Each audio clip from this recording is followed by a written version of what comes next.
Side-Eye. God, that Pokemon video took so long to make. Here's a tip, kids. Don't make your first video on YouTube an hour-and-a-half long epic. Hey, hi, Side-Eye here. And, I don't think I've quite introduced myself yet. I'm Side-Eye, and I want to make videos on media that interests me. While I do primarily want to focus on video games, I do also consume a lot of other media, and I'm generally interested in analysis and critique of all sorts of things. So even though I'm writing the script in the middle of January, and I don't foresee the video coming out until February, try March, I think doing a year roundup of my favorite things of 2022 would be a good way to show what I'm interested in generally. Here's how I want this list to be formatted. First, I'll do my top 10 favorite miscellaneous things of the year. This list encompasses all of the media that I don't quite consume enough of in a year to fill out a top 10. This includes movies, TV, anime, manga, YouTube events, and any old bullshit that I want to talk about that doesn't quite fit into the two other categories. Given the broad nature of this category, this list will be unranked, because it would be really weird saying, for example, a YouTube video that I really liked would be better objectively than this theatrically released movie. God, imagine ranking things from completely different mediums. That would be silly, wouldn't it? The next two lists are pretty self-explanatory. My top 10 albums and my top 10 games of the year. If you've been on YouTube for more than a millisecond, you probably know what that's all about. So I won't explain the various intricacies that go into making such brain-expanding content such as that. Oh, and one other note, since we will be going to the realm of copyrighted content, I will be trying to show as little footage as possible outside of trailers and stuff. So sorry if it's just a still image on screen for a while. I know that most of y'all basically use these videos as like a podcast anyway, so. And since I'm coming off the heels of a heavily scripted and edited project, this is definitely an excuse to make a video that's a bit lower effort for me. So I can kick back and talk some wait, what is that counter at the top of the screen? Overly loud and obnoxious montage countdown. That's weird. I'm sure it's nothing. Anyway, my number one miscellaneous is...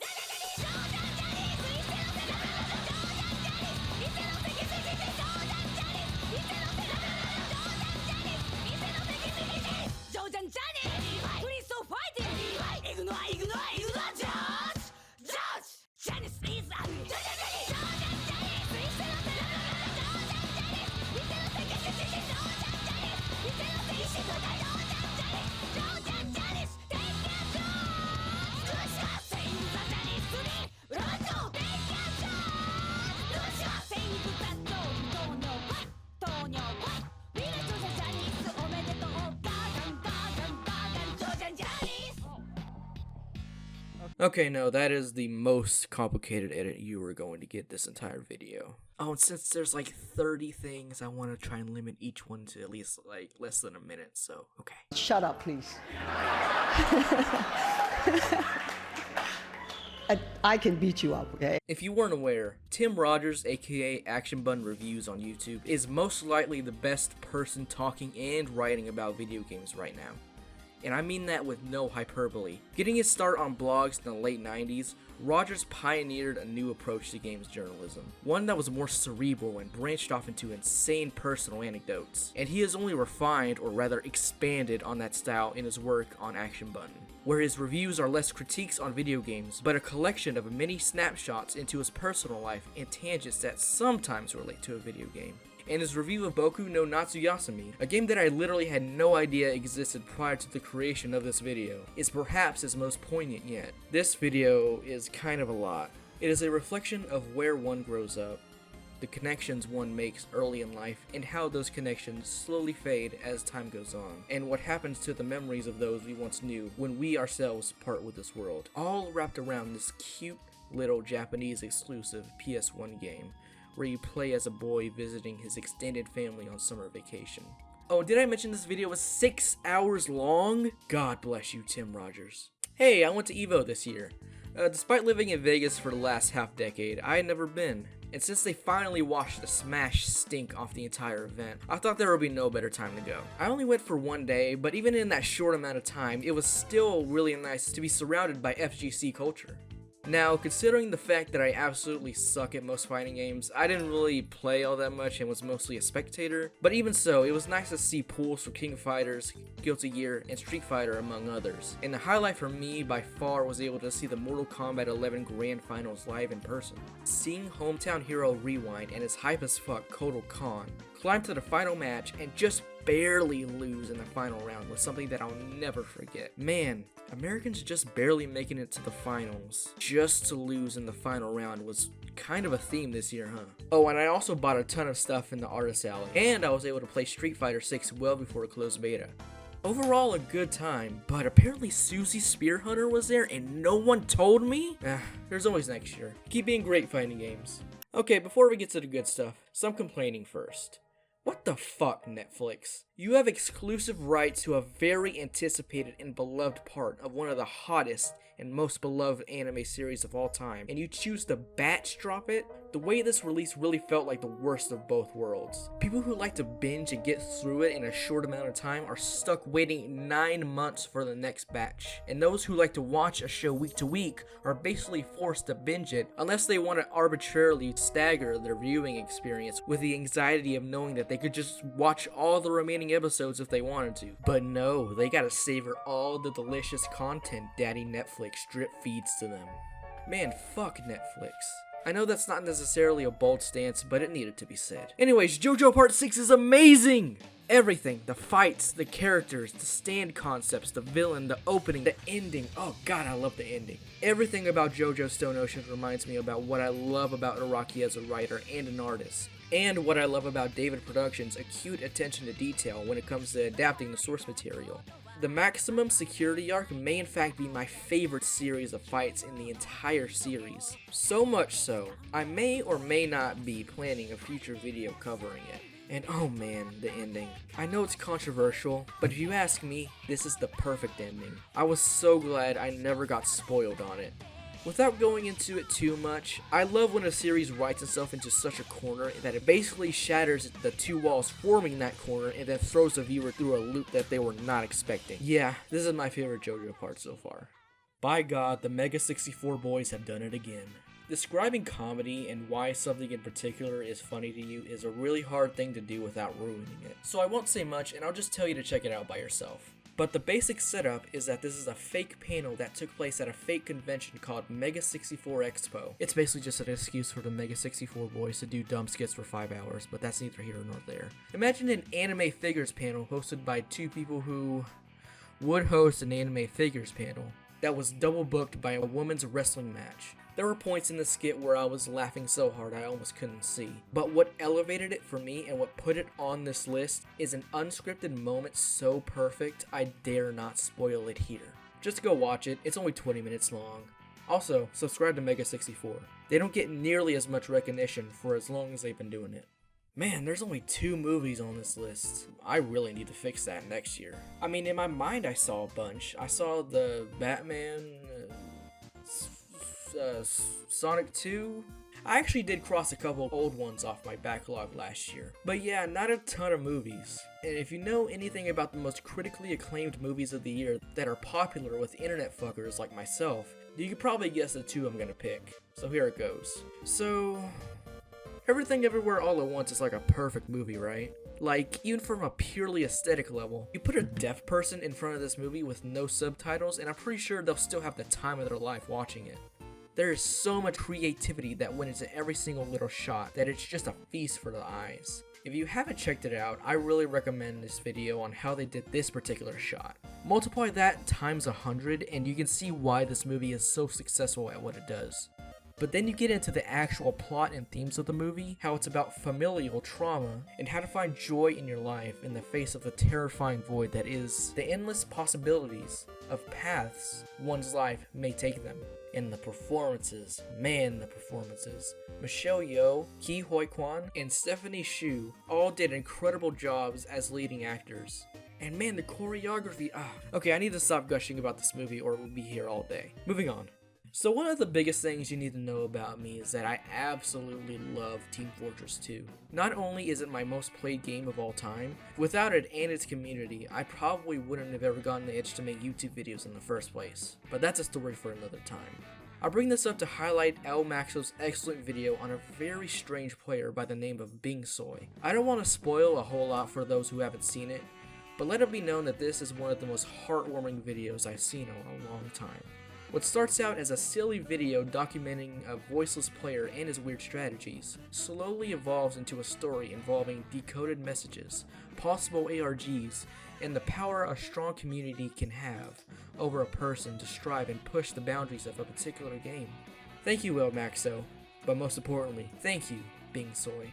Keep up the good work. So, I have a confession.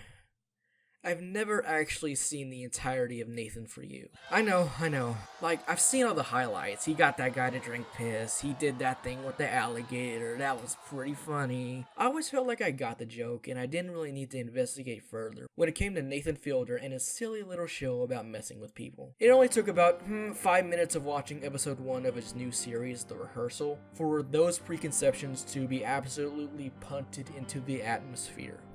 Words cannot describe the roller coaster of emotions I went through with this show. Okay, so I started to type up a summary of the show to give an example of how it works, only to find out that I sound like a crazy person trying to describe it. And I was just trying to describe the first episode. That's not even going into the craziness that happens in the later episodes. And the final episode, which I swear to God takes the cake for the most times I've said, "Oh my God," while watching any other piece of media in my life. It truly is one of my favorite shows in recent memory, and just needs to be seen to be believed. I get Nathan Fielder now. Or I don't. Whatever. Good work, I guess? Yeah, Chainsaw Man is pretty good. I honestly don't have that much to say. Both the manga and the anime adaptation are excellent. If you have any interest in anime, I highly suggest you check it out. Hell, if you're watching this video, you most likely have checked it out. Hey, that opening is pretty cool. Jordan Peele put the Akira slide in a live-action movie. Pack it up, guys. The medium has peaked. Oh, and also has one of the most terrifying scenes I've ever seen, so yeah. Pretty good movie. I'll admit it, I'm partial to a reaction video every now and again. I know that they're considered low effort and kind of kitsch, but I don't know, when done right, I think it could be really fun watching someone experience a piece of media for the first time. And no other reaction content creator has kept me entertained this year quite like Bob the Pop Pop. As an outsider to the genre, Bob sets out every week to check out a different rap album and give his thoughts on it. I know, a white person listening to hip hop on the internet. That, on paper, doesn't sound like a very original idea. I'm pretty sure I could look outside my window and find like 12 more of those. But I think what makes Bob's channel stand out from the rest is threefold. 1. During a reaction, he always listens intently and does a deep dive of the lyrics. And he tries to take the artist's intent into consideration. And 2, he spends a whole week with an album and then will come back and do additional thoughts on it. This, if you ask me, is what sets him apart the most. Music is not just something we sit in one place and listen to. We drive to it. We do chores to it. Music is incorporated into many different facets of our lives. He will listen to that week's album in his normal life and report if his feelings on that album have changed since his initial listen. And 3, he just seems like a genuine guy who has a deep appreciation of music. Like for example, every week he hosts a live stream which sole purpose is to highlight songs from underground and unknown artists. His reaction have given me such a new perspective on some of my favorite albums and have reminded me of how much I love others. Like holy shit, I forgot how much Public Enemy fucking whips ass. Bob's content has become a part of my weekly schedule. I look forward to every Friday and Wednesday a little more now thanks to him. So, thank you, Bob. You need to listen to more Southern hip hop though. And Lemonade by Beyonce. I think you would really like that. Alright, so talking about music and why you like it, that doesn't just devolve into saying, oh, it sounds really good over and over is really hard to do as it turns out. So most of these will be kind of lightning round. Oh, and I also don't want to get my channel taken down, so that also works in my favor. Didn't quite make the list, but I wanted to give a shout out to Brockhampton's 2 new albums. America's favorite boy band finally, for the third or so time, officially called it quits this year with the release of their final 2 albums, The Family and TM. While both these albums are kind of messy, one just being a Kevin Abstract solo album, and the other clearly containing a bunch of unused material, I still quite enjoyed them both, and shed a tear or two seeing the band saying their final goodbyes to each other and the fans. I also really recommend watching the final performance they did at the Fonda Theater. Australian singer-songwriter slash indie rock slash folk artist Stella Donnelly finally released her follow-up to her 2019 album Beware the Dogs this year, titled Flood. This album is definitely a bit less jaunty in spots than her last album, but I think in turn her songwriting skills have improved quite a bit. If you're in the mood for a light and breezy indie rock album, I would really recommend it. Also, look at the birds on the cover. Who doesn't like that? Best electronic album of the year, hands down. I only became aware of Death's Dynamic Shroud last year with the release of their Faith and Persona album, but since then they have become one of my favorite new artists. The sounds they are able to produce on this are so out of this world they are beyond explanation. Tracks such as Judgment Bolt and the complementing tracks Rare Angel and Perfect Angel sound like music that would be created in the year 3022. If you're at all into electronic music or vaporwave, I really recommend Dark Life, and all of DDS's music while I'm at it. Man, there was a point in time halfway through the year this was my number one. That just kind of proves how backloaded this year was for me in terms of music I enjoyed. So yeah, Denzel Curry's new album is pretty good. I think it loses some steam in the back end, but the highlights are really high. Walkin', Worst Comes to Worst, John Wayne, and The Last may in fact be my favorite track run of the year. X-Wing is an all-timer for me as well. Cannot get that song out of my head. I also respect how personal Denzel got here. We need more rappers talking about the shit being said here. Songs like Mental and Angels definitely got me through a couple rough patches this year. Great work. Mr. Curry. Another 4-year wait, another half-an-hour Earl Sweatshirt album.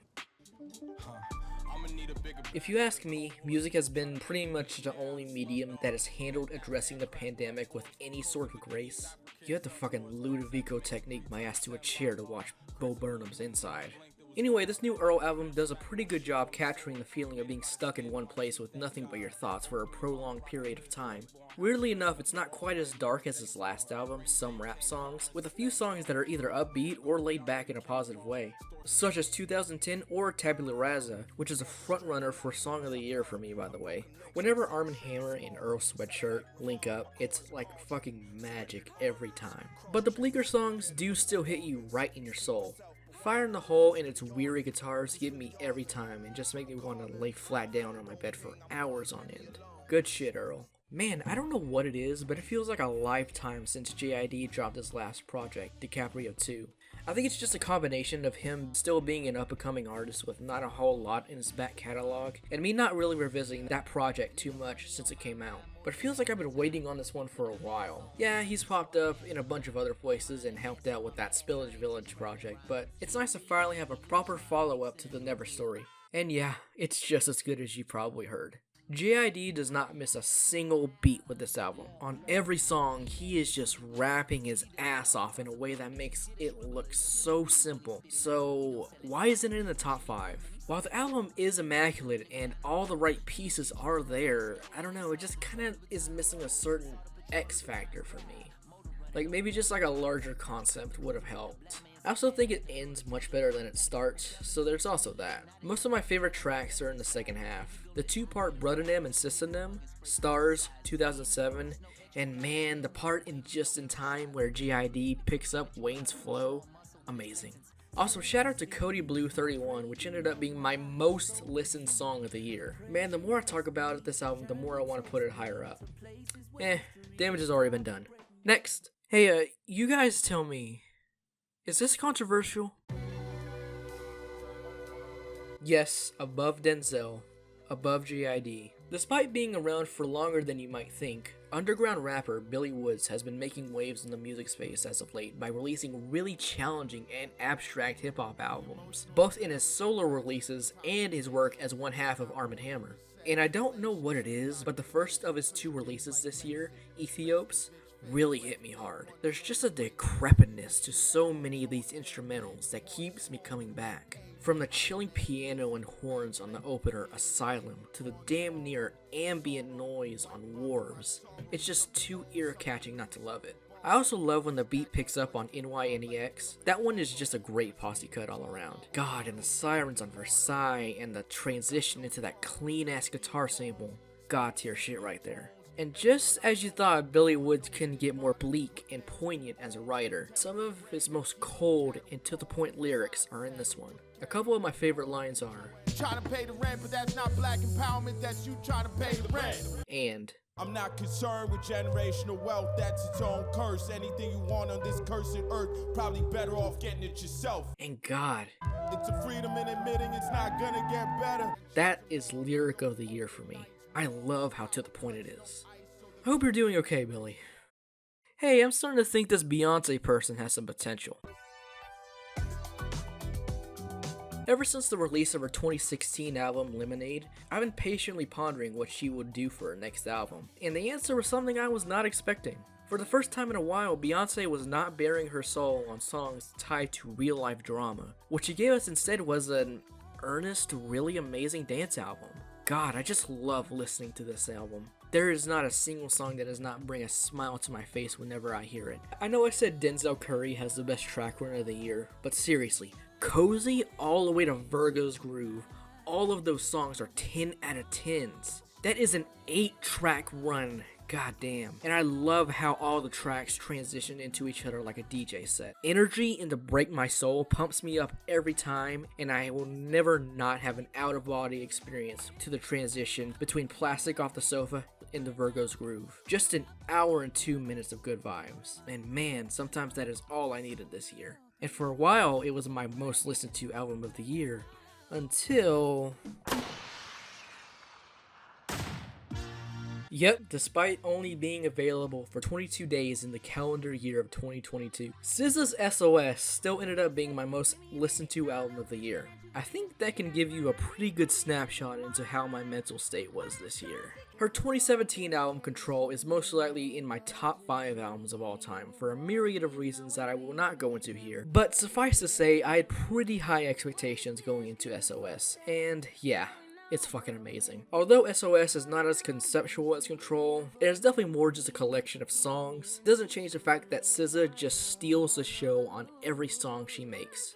In a tweet, she said on this album she's singing about relationships from 6 years ago, and on Control, relationships from high school and college, and to me it shows. Just like the alternate cover suggests, SZA gets down in the dirt for a lot of these songs, describing toxic codependency and her regret in some of her past relationships. SZA shows a lot more confidence on this album, both in the lyrics and the way she performs them. I mean, just look at some of these lines. Brutal. Songs like Low and Smoking on My X-Pac were definite surprises to me. I could just talk about this album all day. It was well worth the 5-year wait. And, in my opinion, I think it fully cements SZA as one of the best artists of my generation. Yeah, I said it.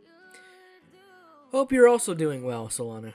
There are some rock bands that just connect with you on a deep and personal level. Their music takes you to a place of wonderment no other music really could.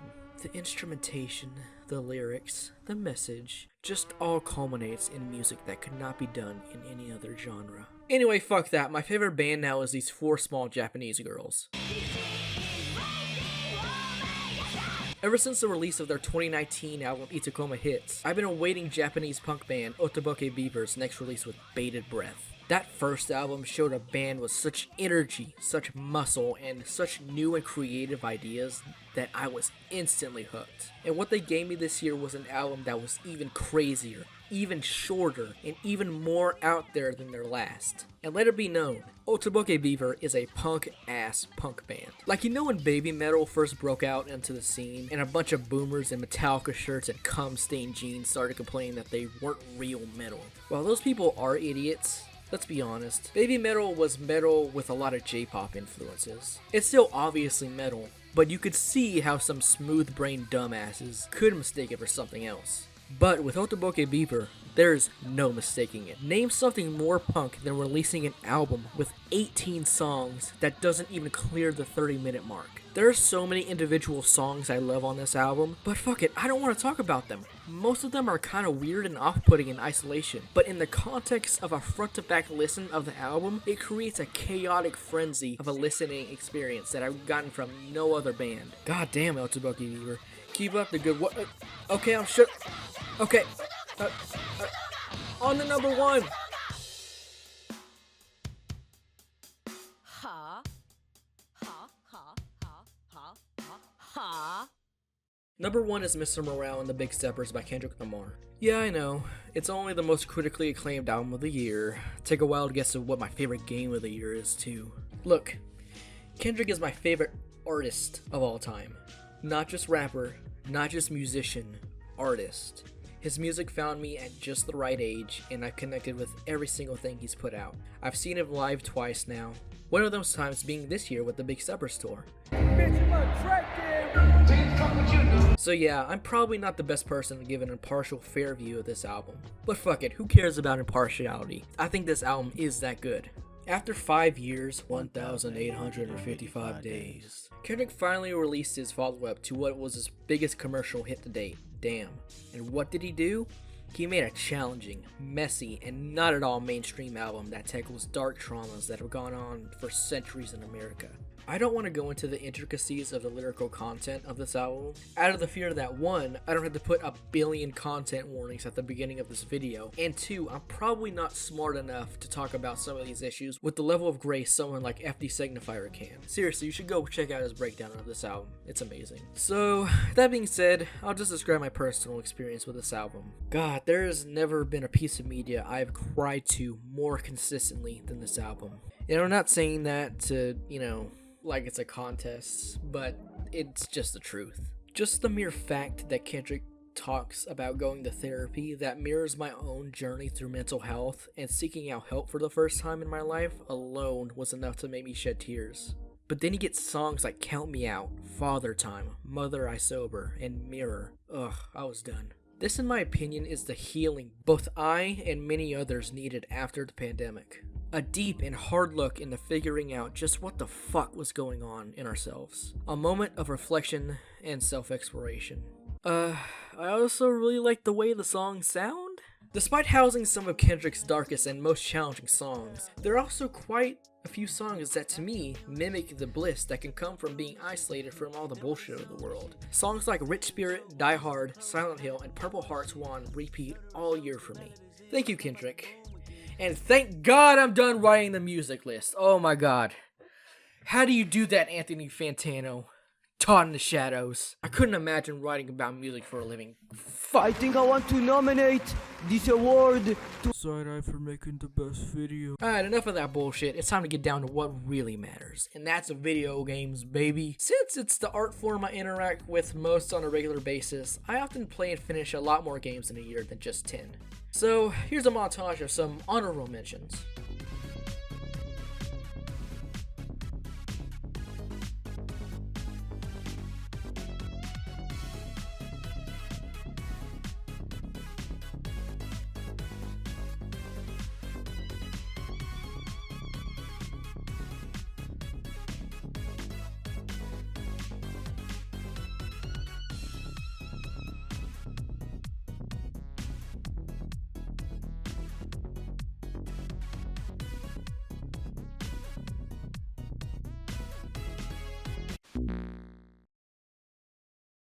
Alright, so starting off the games list is my favorite shadow drop of the year, Hyperdemon, a chaotic FPS by the makers of Devil Daggers. This game is sort of a sequel slash spiritual successor of that one with a few minor differences. One being the expansion of the player's moveset. In Devil Daggers, all you really could do was move and shoot. Now in Hyperdemon, you can slide, bunny hop, stomp, dash, and rocket jump. Too many game devs possibly watching this, a fast way to my heart is to put a rocket jump in your FPS. It also has one of the most unique scoring systems I've seen. You start with 10 seconds on the clock, and killing enemies increases your time. If you suck enough, your time could even go into the negatives. This incentivizes you to find the quickest and most efficient ways to kill each enemy type, which creates the kind of flow state that I love. Third reason why this game stands out from Devil Daggers is, look at it!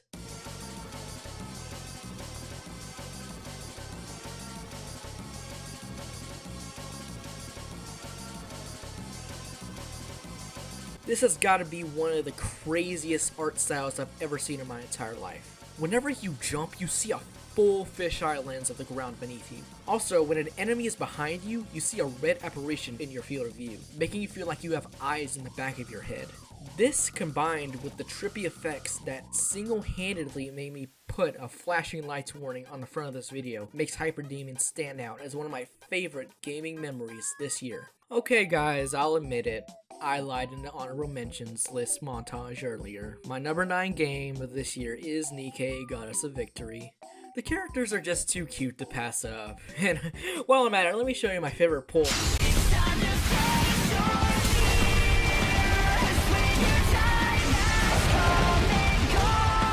Alright, look.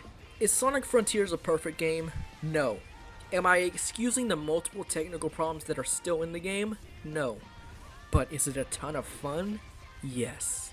I honestly just love how fun it is to control Sonic in the overworld. The fact that you can tweak his movement in the settings was also a surprising but welcome addition. And man, despite the sometimes drab looking environments, the game still manages to ooze style. Each boss fight has a spectacle to it that I haven't seen since Metal Gear Rising. Speaking of which, the soundtrack absolutely kicks ass. Much like another franchise I know, whenever a new Sonic game comes out, there's always this whole discourse about a game's objective quality and, oh, what is fun when you really get down to it? I don't know, man, I just had a lot of fun with this game. Not everything is that serious. Well. Guess who came crawling back? It was me, I came crawling back. Oh, let me make a feature-length film about how this game is not all it's cracked up to be, and still put it on my top 10 list anyway. Surely that won't discredit anything. Yeah, what can I say? Even though I still have problems with Legends Arceus, I'd be lying if I said it wasn't one of my biggest gaming memories this year. If you want to know my extended thoughts on Plah, do check out the previous video because I am definitely not going into detail here. Next, I like Kirby. A new Kirby game came out this year. I had a lot of fun playing this new Kirby game. If you like Kirby, or platformers in general, you will have a lot of fun with this game. It is a really delightful platformer, and the shift to a more 3D style was a welcome change. That is all I really have to say about it. It is a grand old time. Tunic was one of my biggest surprises of the year, bar none. What I originally thought was just a cute little Zelda clone where you play as a fox, quickly expanded into an intricate web of mysteries and puzzles that gave me some of my most memorable aha moments in a game. The way this game uses pages of a fake manual to teach you about the mechanics, story, puzzle solutions, and larger mysteries the game has is absolutely genius. It makes you feel like you're playing a strange, untranslated game that no one has ever heard of.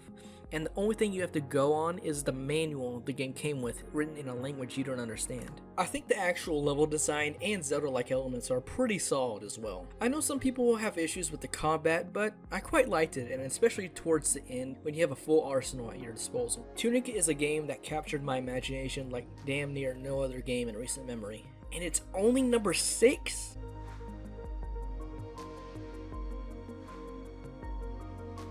Neon White seems like a game that was made in a test tube, engineered specifically to pander to me. First person movement based shooting? Check. Prioritizing speeding through levels to incrementally get better and improve your times? Check. Mid-2000s anime aesthetic? Check. Liminal environments that I would kill someone in real life to live in? Check. God, Steve goddamn Bloom voices the main character. We're called neons, sinners plucked from hell to do God's dirty work. The only thing they could have added to this game was a fucking 3-6 Mafia composed soundtrack. But they did get the next best thing though. Seriously, the very drum and bass sounding OST that I'm pretty sure is inspired by the Monkey Ball soundtrack that Machine Girl did is the OST of the year for me. It almost made my albums list.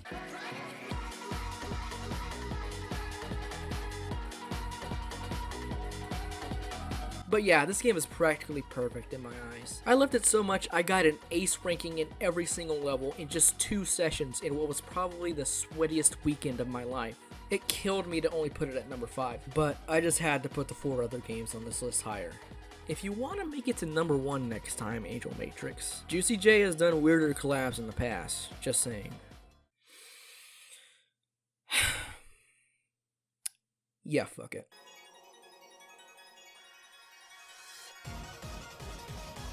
Yeah, that's right. Over Legends Arceus, and all those other games. Now, considering how much of a Pika-pilled Pokecell I am, I want to obviously save my thoughts on this game for a larger video project. But let me say this here, despite the terrible launch, despite the atrocious performance and frame rate, and despite every other problem this game has, that everyone on the internet has picked apart ad infinitum, Pokemon Scarlet and Violet managed to be my number 4 game of this year. Just keep that in mind for now.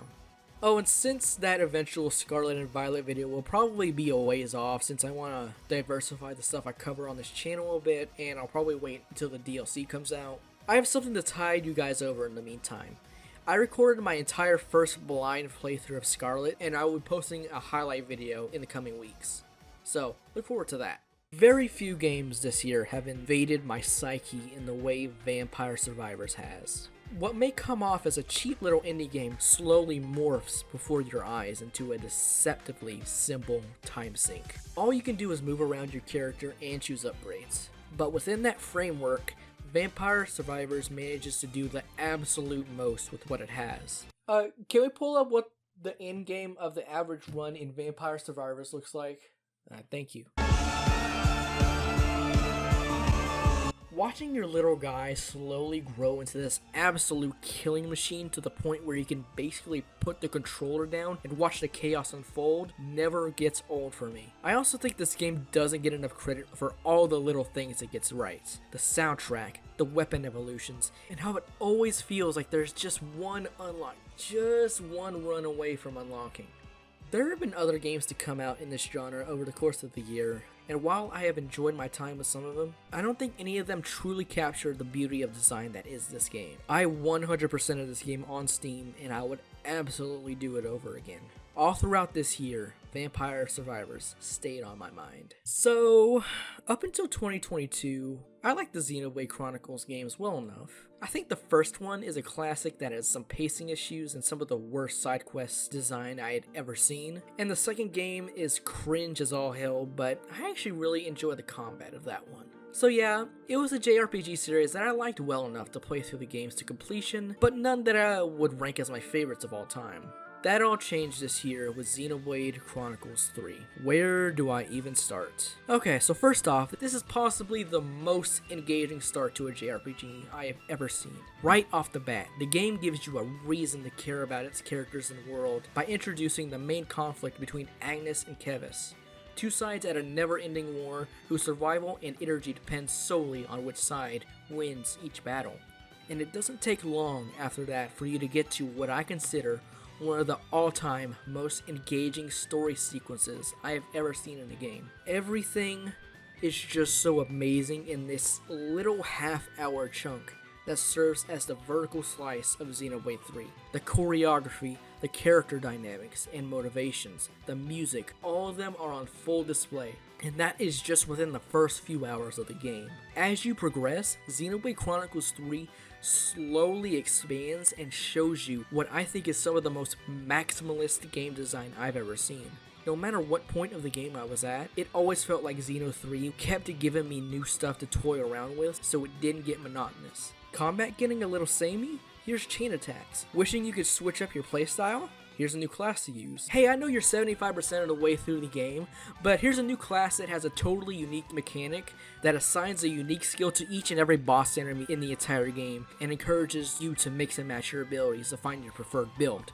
And that's just the combat. The amount of meaningful side content in this game that isn't just fetch quests and that actually expands on the world and characters absolutely astounded me. I really wanted to do every hero and ascension quest before I beat the game, but the amount of them was just too staggering. So tell me, how did I still manage to get 100 hours off this game? And then you get to the main characters and plot. Hands down, one of my favorite JRPG parties of all time. There is not a single weak link here. All of them are my sweet children who I want to protect. But I definitely want to give a special shout out to Uni, who is a fan favorite for a reason. Feathers are a bitch to dry. Oh, and Riku. Who could forget Riku? With much giving of side-eye.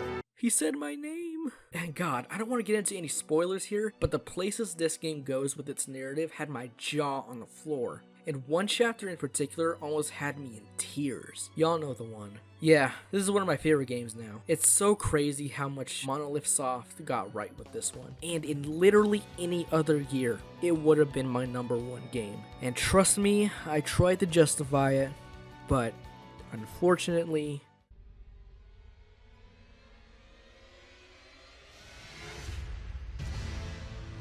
Yeah, you all saw this coming. Add old Side-Eye to the long list of people sucking the proverbial toes of From Software this year. But seriously, Elden Ring is that good. And I don't even have to tell you why. Every single person who has played or has seen someone play this game knows why. You take an already great and popular formula that everyone knows and loves and do it the biggest and bestest you have ever done, and people are going to eat that up. But for me, it's just how big and how right they got it on their first stab in making a truly open world. The entire map of the lands between is just a joy to explore and poke around every corner. What many open world games get so wrong is the absolute monotony of doing the same 3 objectives over and over, a pointlessly huge map for what seems like countless hours on end. But Elden Ring, on the other hand, never stopped surprising me with all the little tricks it had up its disgusting pulsating sleeve. This is the first game to truly capture my imagination and give me the perfect first playthrough experience since the first Dark Souls. Elden Ring is a once-in-a-generation game. It is 2022. That is why it is my #1 game of the year, and thus the last item on this list. So yeah, that was a pretty good year.